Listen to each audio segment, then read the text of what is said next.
আসসালামু আলাইকুম। আবারও হাজির হলাম আপনাদের মাঝে নতুন আরেকটি ভিডিও নিয়ে। আপনারা দেখতে পাচ্ছেন আমাদের সামনে একটি এফএনডি স্পিকার আছে। মডেল কত, কি সমস্যা, সে বিষয়ে বিস্তারিত বলবো, ইনশাল্লাহ আমাদের সঙ্গে থাকুন। কিন্তু এই ভিডিওটি খুবই গুরুত্বপূর্ণ। আমরা যারা কাজ করি অথবা আমরা যারা কাজ করাই ওবার জন্য খুবই গুরুত্বপূর্ণ। আমরা যদি মডেল দেখতে চাই সেক্ষেত্রে আমরা এখানে দেখতে পাবো হচ্ছে মডেল নাম্বারটি F550 550X। এটি মূলত হচ্ছে একটি 2:1, দুইটা ইনপুট দুইটা আউটপুট। এখানে কিছু কস্টিপ মার আছে, সেটা অনেক কারণে। তো এখানে আগে এটা রিপেয়ার হয়েছে। আপনারা দেখতে পাচ্ছেন এখানে আলাদা ডায়োড লাগানো আছে, পাশাপাশি একটা আলাদা ডিভাইস লাগানো আছে যেটাকে আমরা KLY বলি। তো এটা নিয়ে আজকে কথা বলবো, খুব গুরুত্বপূর্ণ বিষয়। আর এখানে দেখতে পাচ্ছেন আমরা জাম্পার করে দিয়েছিলাম। তো এটা বেশ কিছু আগে একবার রিপেয়ার হয়েছে, এখন আবার সমস্যা হয়েছে। তো এটা অনেক দিন পর। এই সমস্যাটা হওয়ার পিছনে অনেকগুলো কারণ আছে, সেটাই হলো মুখ্য বিষয়। এখানে দেখতে পাচ্ছেন যে ফায়ার করে একেবারে যে KLY এর যে মূল আইসি আছে সবই খারাপ হয়ে গেছে, দেখতে পাচ্ছেন। তো এখানে যে বিষয়টা লক্ষ্য করার, এই যে এইভাবে ফায়ার করলো, এই জন্য আসলে কে দায়ী? দেখুন, কারেন্ট তো ওভার ভোল্টেজ হবে, লো ভোল্টেজ হবে, এটা স্বাভাবিক। কিন্তু যখন আপনার মাল্টিপ্লাগ লুজ হবে সেজন্য কে দায়ী?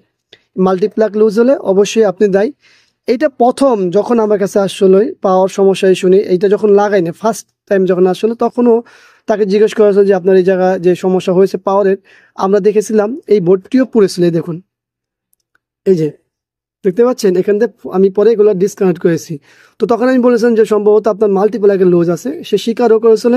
কিন্তু কাজ করার পর সে মাল্টিপ্লাগ আর পরিবর্তন করে নাই, এই লুজ অবস্থায় ওই মাল্টিপ্লাগই এটা এতদিন চালাইছে।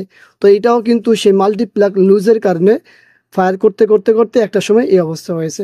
আপনারা বিশ্বাস করবেন কি করবেন না সেটা একান্ত আপনাদের বিষয়, কিন্তু এই বিষয়টা খুবই গুরুত্বপূর্ণ। যে কোনো ডিভাইস আপনারা ব্যবহার করেন, ধরেন আমি এই যে একটা এই মোবাইলের চার্জার লাগিয়েছে, যদি বারবার লুজ হয় তো সেক্ষেত্রে কি হবে? হয় মোবাইল নষ্ট হবে অথবা এই ডিভাইসটা নষ্ট হবে।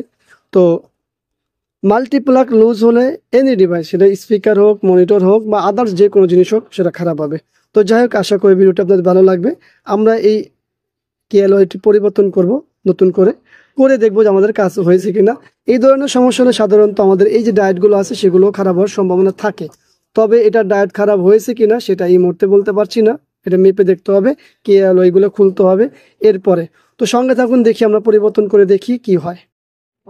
আমরা এখানে একটা নতুন KLY লাগিয়েছি, দেখতে পাচ্ছেন।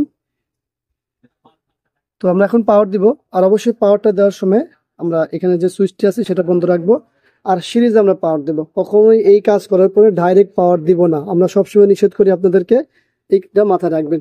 লাগাও, বিসমিল্লাহ, সুইচ দিই, আর এখানে বিসমিল্লাহ।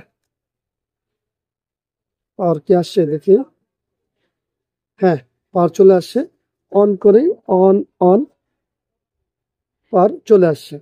তো এখন আরেকটি বিষয় লক্ষ্য করার, সেটা হলো যে এই যে দেখুন নষ্টটা, এটার যে ভেরিয়েবল আছে, এই ভেরিয়েবল দিয়ে হচ্ছে আমাদের ভোল্টেজগুলো ম্যাচিং করতে হয়। আমরা যে আউটপুট চাই, অনেক ক্ষেত্রে আমরা 12 ভোল্ট চাই, অনেক ক্ষেত্রে আরও কম ভোল্টেজ চাই, সেক্ষেত্রে আমাদের এই ভেরিয়েবল দিয়ে করলে এখানে আমাদের ডায়োডের দ্বিতীয় সেকশনে আমরা ভোল্টেজ কম পাবো। আর একটি বলছিলাম যে এখানে ডায়োডটি খারাপ কিনা, সেটা একটু আমরা বলছিলাম, কিন্তু আমাদের ডায়োডটি ভালো আছে, কোনো সমস্যা নেই এখনো। পাওয়ার আলহামদুলিল্লাহ। আমরা সুইচটি অফ করে দিব। এটার মধ্যে একটা আমরা দেখি, হ্যাঁ নর্মাল গরম। তারপরে আমরা এই হিটসিঙ্গারটা ব্যবহার করব, যেহেতু এটা লং টাইম চলবে। তো আশা করি ভিডিওটি আপনার ভালো লাগবে। ভিডিওটি ভালো লাগলে লাইক, কমেন্ট, শেয়ার, আর খুব সাবধান, মাল্টিপ্লাগ লুজ হওয়া যাবে না, এই বিষয়টা খেয়াল রাখবেন। তো আমাদের সঙ্গে থাকুন, আর চ্যানেলটি সাবস্ক্রাইব করে পাশে থাকা বেল বাটনটি চাপ দিয়ে রাখুন। আবারও দেখাবো ইনশাল্লাহ অন্য কোনো বিষয় নিয়ে, ইনশাল্লাহ দেখা হবে। আর এই যে নতুন সিজনের নতুন ফল, সবাই আম খাবেন, ভিটামিন সি সংগ্রহ করবেন। তো ইনশাল্লাহ আবার দেখা হবে। আসসালামু আলাইকুম রহমতুল্লাহি ওয়া বারাকাতুহু।